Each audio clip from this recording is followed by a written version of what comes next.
Geduld, Geduld, es wird besser werden. 시시포스는 그리스 신화의 등장인물 가운데 세계적으로 가장 친숙한 인물 중 하나입니다.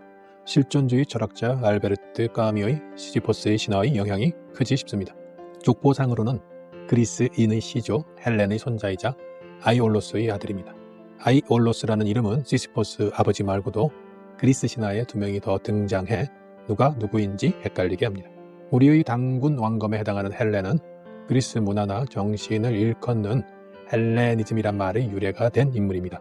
고대 그리스를 구성한 주요 부족들은 헬렌의 후손이란 뜻에서 자신들을 헬레네스라고 일컬었다고 합니다. 유명한 프로메테우스가 헬렌의 할아버지이니 시시포스는 프로메테우스 가문에 속합니다. 호메로스의 서사지 오디세이아의 주인공 오디세우스의 생부라는 소문 또한 있습니다. 그리스 신화에서는 워낙 혼인과 애정 관계가 복잡해 족보상으로 확인되지 않는 혈연이 꽤 많은데 그중 하나로 추정됩니다. 꾀쟁이 시시포스. 까미의 시시포스의 신화 때문이겠지만 그리스 신화를 제대로 접하지 못한 사람에게 시시포스는 뭔가 비장한 느낌을 불러일으킵니다. 실존의 화신 같은 시시포스의 신화 속 이미지는 그리스 신화에서 까미의 묘사와 달라져서 꾀와 속임수의 대명사로 그려집니다. 언덕으로 돌을 밀어올리는 비극적인 장면 전에는 속임수로 이득을 취하며 인간적인 노력을 기울이는 세속적인 모습이 보입니다. 지혜라고 할까요? 꾀라고 할까요? 시시포스의 자질을 엿볼 수 있는 이야기를 살펴보겠습니다. 시시포스가 아우톨리코스의 도둑질을 잡아낸 일화입니다. 아우톨리코스는 절대로 들키지 않고 훔치는 기술을 타고난 도둑질의 명수입니다. 아우톨리코스가 시시포스의 소떼를 훔친 뒤 색깔과 모양을 바꾸어 누구의 소인지 알아볼 수 없게 만들면서 아우톨리코스와 시시포스 사이의 한판 대결이 펼쳐집니다. 자기 소떼의 숫자가 줄어드는 것을 확인한 시시포스는 보통 솜씨가 아님을 직감하고 도둑을 잡기 위해 소의 발굽에 칼로 글자를 새겨넣습니다. 아우톨리코스가 시시포스의 계책을 파악하지 못한 채 신출귀몰한 재주로 소를 훔쳐서는 예의 방법으로 색깔과 모양을 바꾸고 안심하고 지냅니다. 그때 아우톨리코스에게 들이닥친 시시포스는 발굽에 새긴 글자를 근거로 아우톨리코스로 하여금 도둑질을 자백하게 했습니다. 결정적 증거가 있으니 아우톨리코스로서도 발뺌할 방법이 없었던 거죠. 오디세우스의 임신을 포함한 이후 이야기가 전하지만 개인적인 관심은 시시포스가 소 발굽에 새겨 넣은 글자가 무엇일까 하는 것입니다. 정말 궁금합니다. 찾아보니 누구는 이름이라고 하고 또 누구는 문양이라고 하고 심지어 문장을 적었다는 의견까지 있습니다. 전체 소떼가 몇 마리인지 알 수 없으나 소 한 마리마다 시시포스라는 이름을 새겨 넣으려면 보통 구역이 아닐 것이기에 이름이나 문장보다는 특정한 문양이 합리적 추론 같습니다. 신화의 세계이기 때문에 깨알같은 글씨로 단락에 해당하는 분량을 새기는 것도 가능하기는 합니다. 마법을 사용해서 말이죠. 제 궁금증은 마법이 아닌 시시포스의 땀으로 글자가 새겨졌을 것이란 전제하에서만 유효합니다. 또 다른 관심사는 모든 소에다 표식을 새기는 시시포스의 무던함과 끈기입니다. 시시포스의 악명이 따라다니지만 이런 모습을 보면 호감을 품게 됩니다. 꾀가 많은 인물이 아니어도 미련하지만 않으면 소의 발굽 4개 전부가 아니라 하나에만 새겼겠지만 그 일을 내가 직접 한다고 상상하니 시시포스가 대단해 보입니다. 속임수와 도둑질의 고수가 맞붙어서 어느 한쪽이 이겼지만 양쪽 모두 이기기 위해 최선을 다한 듯합니다. 아우톨리코스는 귀신같이 훔치고는 소의 모양과 색깔을 바꾸는 수고를 마다하지 않았고 시시포스는 자기 소를 지키기 위해 하나하나에 일일이 칼을 들이대 무엇인가를 적어 넣었습니다. 신화이긴 하지만 무엇인가를 성취하는 데에는 지루하고 반복적인 노동이 따른다는 무난한 교훈을 얻을 수 있겠네요. 너무 뻔한 교훈인가요? 시시포스 입장에서는 무엇을 얻어내는 것이 아니라 이미 자기 소유인 것을 강력한 적수에게 빼앗기지 않으려고 애를 쓰며 기발한 아이디어를 낸 것이어서 더 비범하다고 해야겠습니다. 10사람이 지켜도 한 도둑을 못 막는다나 도둑놈은 한 죄, 이른 놈은 10죄 같은 속담을 보면 지키는 게 얼마나 어려운지 알 수 있습니다. 이 일화는 일상과 평범을 지켜내기 위해서는 훨씬 더 비범해야 함을 시사합니다. 참자, 참는 거야. 그러면 좋아지겠지. 라는 인용문과 맥락을 같이 합니다. 사실 세상사의 태반은 참고 견디는 일입니다.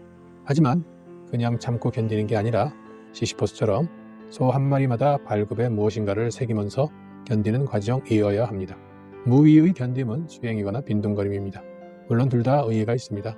그러나 수도자가 아닌 한 무한정 무의의 견딤이 가능하지는 않을 겁니다. 세상이 어디 그리 만만한가요?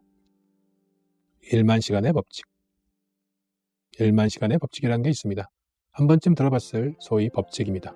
어떤 분야의 전문가가 되기 위해서는 최소한 1만 시간 정도의 훈련이 필요하다는 주장입니다. 최소한입니다.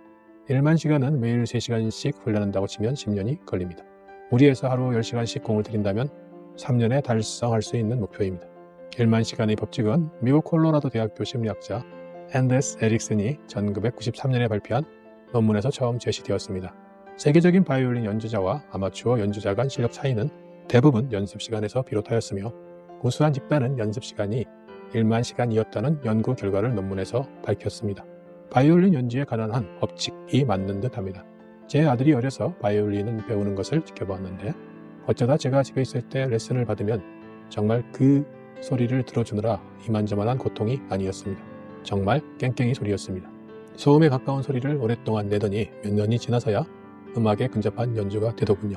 초등학생이 경쟁하는 작은 콩쿠르를 나갈 땐 한 곡을 얼마나 많이 연습했는지 모릅니다. 어린이다 보니 힘들어서 울기까지 했습니다. 그래도 고집이 있어서 한 곡을 어느 정도 익혀서는 작은 상을 타기는 했습니다. 초등학생이 취미생활을 하는 데에도 이렇게 많은 노고가 필요한데 프로 연주자가 되는 삶은 오죽할까요? 성인이 된 아들은 그때 바이올린을 중단하지 않고 어느 정도 수준에 이를 때까지 훈련할 수 있게 격려하고 후원해주어 감사하다고 말했습니다. 지금 바이올린을 잘 연주하지 않지만 과거에 쌓은 노력이 바탕이 돼 조금만 감을 찾으면 간단한 연주는 할 수 있는 수준에 도달했습니다. 1만 시간까지 아니어도 적지 않은 시간을 들였기에 가능하겠지요. 가끔 보게 되는 발레리나의 발 또한 참고 견디며 시시퍼스처럼 새기는 삶의 법칙을 단적으로 보여줍니다. 프로의 이야기이긴 합니다. 저는 글을 직업적으로 쓰는 사람이기 때문에 가끔씩 타인의 글을 읽고 평가하거나 덜어 고쳐주어야 할 때가 있습니다. 한두 단락을 읽으면 대충 글의 수준을 파악할 수 있습니다. 도저히 못 읽을 글이 읽고 과시욕이 뚜렷하나 깊이 없이 흉내만 번지르르 하게 된 딜레탕트의 글, 프로의 글, 프로 중에서도 정상급 프로의 글을 분별할 수 있습니다. 꼰대라서 하는 얘기가 아니라 성찰과 깊이, 품격을 갖춘 글은 실제로 수십 년 이상 글을 쓴 사람만이 쓸 수 있습니다. 1만 시간의 법칙은 글쓰기, 연주 등 어느 분야나 마찬가지인 거죠. 인격적으로 또 인권 측면에서 인간은 동등하고 차별을 받아서는 안 됩니다. 그러나 반복적인 노고를 구겨 넣으며 적잖은 세월을 견뎌내고 달성한 특정한 역량에 대해서는 충분히 존경을 표해야 합니다. 생각해보면 우리가 모두 어떤 분야에서는 프로가 아니던가요? 기억이 뚜렷하지 않지만 두 발로 걷기까지 우리가 얼마나 많이 쓰러졌던가요? 우리는 이족 보행하는 포유류로서 걷기에 프로입니다. 유사한 사례가 셀 수 없이 많습니다. 특별한 의미를 부여하지 않았을 뿐입니다. 얼마 전에 발을 접질려서 며칠 집에 머물렀습니다. 나이가 들고 당뇨병이 생기면서 식후에는 반드시 걷는데 발을 아끼느라 못 걸으니 답답했습니다. 그러면서 제대로 걷는 일만 해도 참 어려운 일이구나. 그렇게 하려고 기억나지 않는 노고를 많이 도와했겠구나. 수고한 발과 다리를 아껴 주어야겠다. 그렇게 생각했습니다. 발목 보호대를 장만했습니다. 통증이 가시면 다시 걸어야지요. 걸으면서 다시 프로로 돌아가고 싶습니다. 그만한 자격이 있기도 하고요. 누구에게나 하던 일 중에 조금 더 시간과 노력을 들이면 더 잘하게 될 것이 많이 있을 겁니다. 하고 싶은 일 중에 전혀 엄두를 내지 못한 일도 있을 겁니다. 걸음마를 시작하듯 무작정 시작하면 됩니다. 성인인 만큼 우선순위가 없어서는 안 되겠지요. 아이가 걸음마를 시작하듯 순위가 정해지면 무작정 해보는 게 어떨까요? 완수하면 좋겠지만 아니더라도 나중에 다시 하면 되고 영영 못해도 사실 지장은 없습니다. 그래도 시작하지 않은 것보다는 낫지 않을까요? 1만 시간이 길다면 시시퍼스가 되었다 치고 발굽 하나에만 더 새기자는 생각으로 충분합니다. 1만 시간이라는 게 결국 1분에서 시작하는 것이니까요.